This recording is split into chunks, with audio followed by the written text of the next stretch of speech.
बिस्मिल्लाहिर्रहमानिर्रहीम, अस्सलाम वालेकुम। हर एक इंसान की ज़िंदगी में महीने में एक दफ़ा नहीं तो 3 महीने में एक दफ़ा मैदे का, आंतों का या पेट ख़राब होना जनरली जिसको हम कहते हैं, इसका मसला होता है।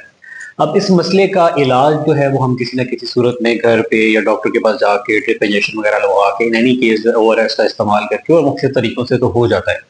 लेकिन जो सबसे ज़्यादा मैंने जो चीज़ ऑब्ज़र्व की है, जो पेशेंट्स का क्वेश्चन होता है, वो ये होता है कि सर खुराक में क्या एहतियात की जाए? तो उस बारे में मैं आज वीडियो बनाऊँगा। मैं आपको बताऊँगा कि कैसे आप जो है इन्फेक्शन के बाद अपनी डाइट को शुरू करें ताकि आपकी जो आंतें और मैदे हैं, उनको रिकवर होने का टाइम मिले। और इस वीडियो के एंड पे मैं आपको 2 गोल्डन रूल्स बताऊँगा जो आपने लाज़मी जिनका ख़्याल रखना है ताकि आपकी रिकवरी बहुत ज़्यादा जल्दी और 100% होगी।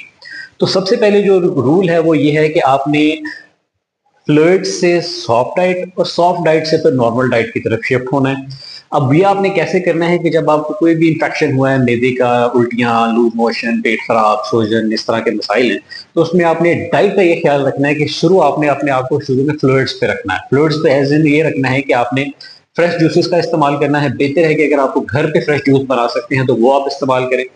पानी जो है वो आप कोशिश करें कि उबाल के पिएँ या जो नेस्ले के या जो हमारे फिल्ट्रेशन प्लांट्स के पानी होते हैं, जो गारंटीड है कि अच्छा साफ पानी है, उसका इस्तेमाल करें।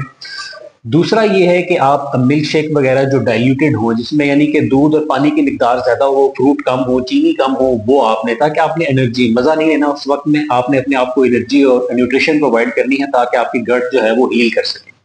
फ्लूइड से नॉर्मल जब सॉफ्ट डाइट की तरफ जब आप शिफ्ट होंगे तो उसमें आपने खीर है, सवैयाँ हैं, लेकिन जो डाइल्यूटेड हो, डाइल्यूटेड एज़ इन जिसमें दूध और पानी की मिकदार ज़्यादा हो और चावलों में खीर जिस तरह है और सवैयों में जो सवैयाँ हैं उनकी क्वांटिटी कम हो, डाइल्यूटेड हो और ये ठंडी हो, ठंडी खाएँ।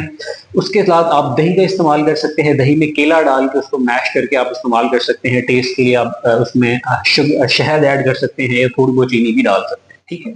ये तो आप आ गए हैं फ्लूइड से सॉफ्ट डाइट की तरफ और सॉफ्ट डाइट से नॉर्मल डाइट की तरफ जब आप जाएंगे तो आपने कोशिश ये करनी है कि खिचड़ी और कम मिर्च मसाले में बने हुए चावल हों और उसके बाद जो है वो रोटी हो जिसमें सालन के जो है वो ऑयल वगैरह कम हो, मिर्च मसाला कम हो। इस तरह फिर आपने अपने आप को नॉर्मल डाइट की तरफ ले जाना है।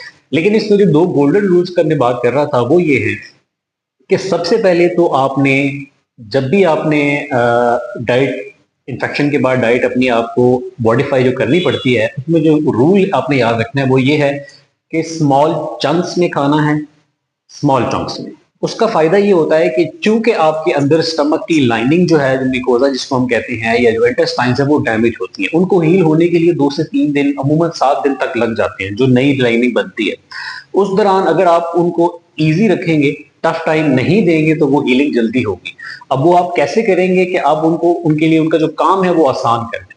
जब आप स्मॉल चंक्स में ज्यादा इंटरवल्स में खाएंगे, यानी कि अगर आपने अभी 2 रोटियां खानी है, मिसाल दे रहा हूं, तो आप 1 रोटी खाएं, अब से 3-4 घंटे बाद 1 रोटी आप दोबारा खाएं। उससे फायदा ये होगा कि आपके स्टमक और इंटेस्टाइन्स को ज्यादा काम नहीं करना पड़ेगा। तो ये वो रूल है जिस पे आपने अमल करना है। दूसरा जो रूल है, गोल्डन रूल, वो ये है, परहेज का जो सवाल किया जाता है वो ये है कि हर वो चीज, चाहे वो पीने की हो, खाने की हो, जो आपको डिस्टर्ब करे, आप उसको अवॉइड करें।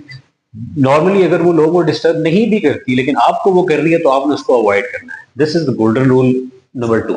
उम्मीद है कि ये एक छोटा सा जो प्रोसेस है जो हर किसी को पेश आता है कि मैं क्या खाऊं, भूख नहीं लग रही, ये चीज खाई नहीं जा रही, तो इससे जो है वो आपका ये जो प्रॉब्लम है मेरी छोटी सी वीडियो से रिजॉल्व होगा। अगर आप इस बारे में कोई राय या कोई सवाल पूछना चाहते हैं तो कमेंट में जरूर पूछे और अपने अजीज़ व अकारिब के साथ लाजमी शेयर करें। Thank you so much. अल्लाह हाफिज़।